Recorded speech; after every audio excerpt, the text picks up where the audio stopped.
Greetings, Rigil Agateiades here, and today we take on the Master Duel World Championship qualifiers. Being the most serious of all events, we can't expect our opponent to show any mercy. So for the sake of the 3000 gems, we have to use something a little bit more serious than my ranked decks. The deck I used to reach D level max this time is the Fire Kings. One of the archetypes that received broken levels of support in this Year of the Fire, they can do a horrendous amount with the right hand. While the Snake Eye variant of the deck is literally the meta deck right now, I simply refuse to play meta, so instead we are on the weaker, pure Fire Kings instead. Or is it? Other than the Snake Eye parts, there are two cards that differ in the meta Snake Eye deck and pure Fire Kings. The first one is the starter that's not even printed in the TCG, Fire King Courtier Alchonix.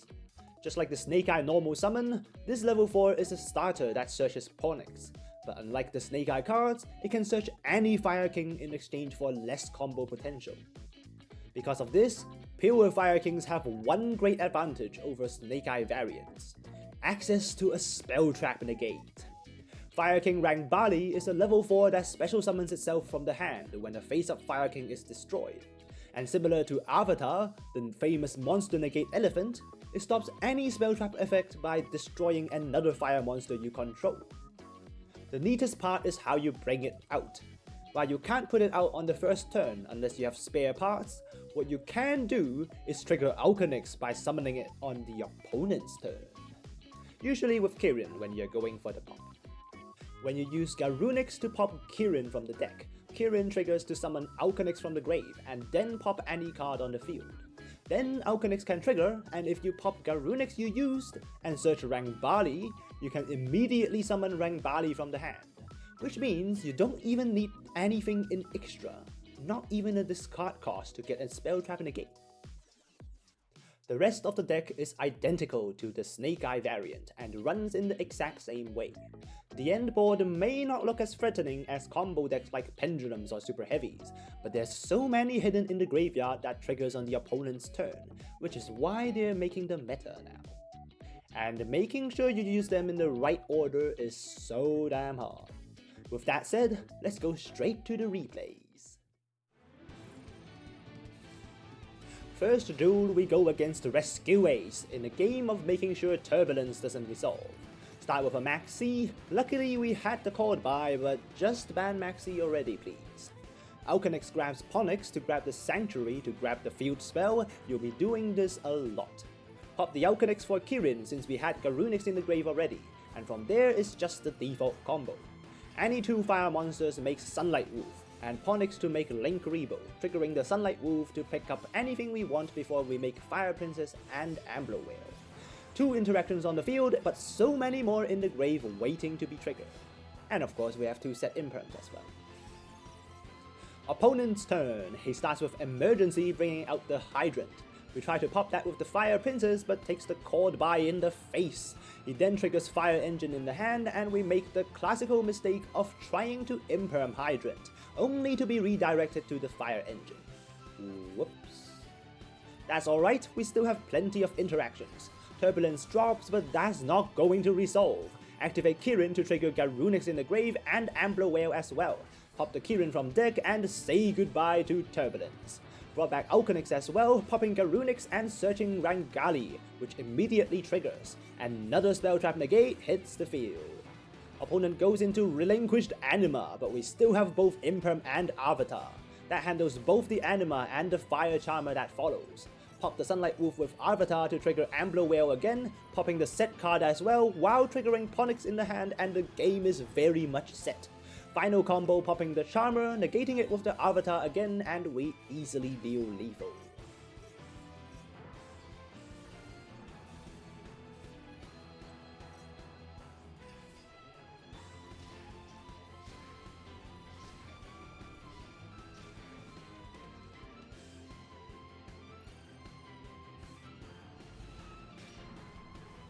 Second duel, we demonstrate how strong Fire Kings are on the grind.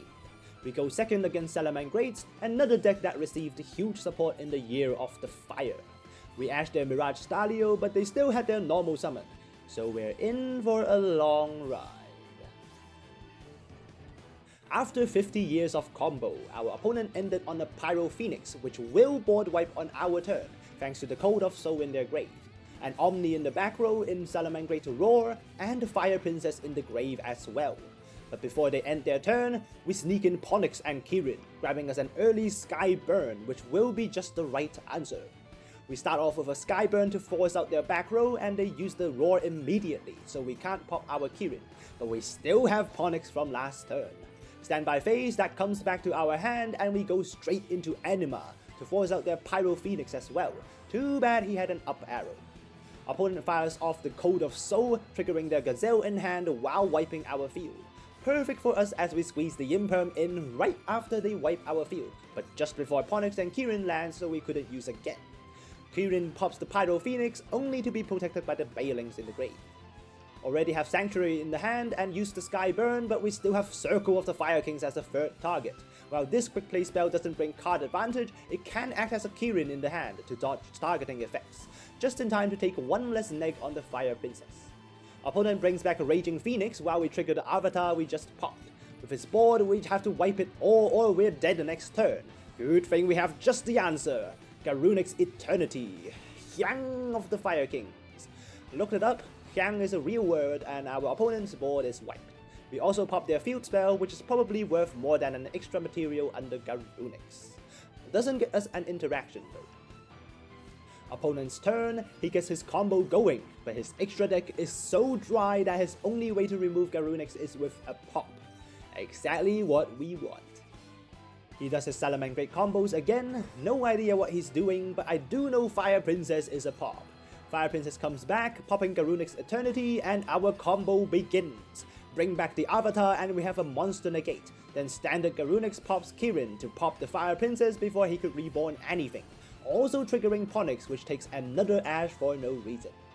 Pro tip, Garunix can't be ashed because it destroys from the deck, not sending. Opponent runs out of gas because 2 interactions came out of nowhere, and the game is pretty much settled. Take a little bit of battle damage because Raging Phoenix is honestly huge, but not a threat against the grind ability of Fire Kings. Our turn, search Rangbali with the island, which immediately triggers to summon itself. Very convenient. Go into Fire Charmer, taking the pop from our opponent's Fire Princess, but that's a pop. Trigger standard Garunix, pop the last Kirin I just searched because I couldn't count to 3, bring back Avatar, which negates Raging Phoenix one last time before doing just enough for lethal.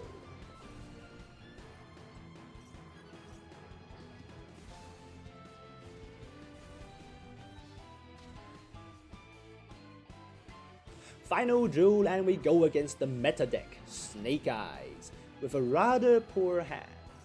Good news for us, our opponent also had a bad hand. Gets max seed, since we can't combo we didn't even bother ashing it. Put down the field spell and search for Ponix, normal summon and we get Impermed as well. Rough days. All we have left is an Imperm, Maxi and a Dream. Opponent's turn, the best starter in Wanted but still loses to 1 Imperm. Good thing he also has no extenders. Walk into Ponix and it's our turn again. Standby phase, Ponix triggers but hits a chord by the grave. Half the reason why we run 3 Ghost Bells, but of course we didn't draw it. Activate the field spell to search and an Ash Blossom. Jeez, we're stuck again. At least our opponent has no hand. Back to our opponent and he normal summons Ghost Bell. I guess it can be a blessing not to draw her, but 7+3 is a Baron so we max C early. Baron tries to pop the field spell, instead we destroy our Barong, which has an extra G in the name with the effect of Sanctuary. Search set for next turn, but we take another 3000. Back to us, standby phase, Baron negates Barong, and our opponent brings back the Witch with Baron. We have 1 turn to build a board before our opponents get to build his way stronger one. Island pop the Ash to finally get to search Garunix. Trigger in the hand, pop the Kirin in the deck, but that's a mistake. Should have gone for Alkanix instead for the combo to Rangali. Too bad I haven't figured that out back then. Charmer on their Ash into Fire Princess, don't have Avatar in the grave either for a Fire Princess target, so Ambler Whale it is. Back to our opponent, he shows why Snake Eyes are broken. From 0 cards in hand, they suddenly went to 3 with the draw from Wanted and the Graveyard Search. but the combo they went into takes their normal summon. Snake Eye Ash on the field, wait for the Link Karibo, and then Fire Princess on the Snake Eye Ash. Without the second effect of Ash, they couldn't extend, and that seals the deal. Even his Veiler couldn't save him, as we easily combo again with Garunix in the grave, and Avatar as a monster negate for definite lethal.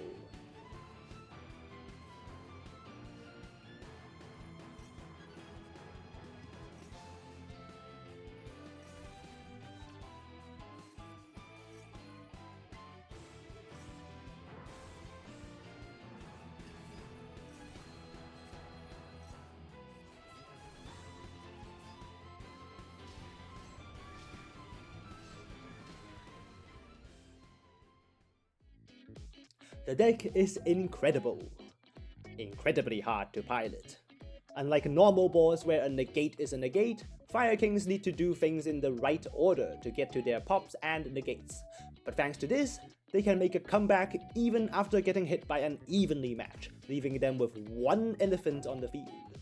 If you want to get simple wins, don't bother with this deck. But if you want a deck that can do so much even the pilot couldn't handle it himself, this is the deck for you. That's it from me today. Latest.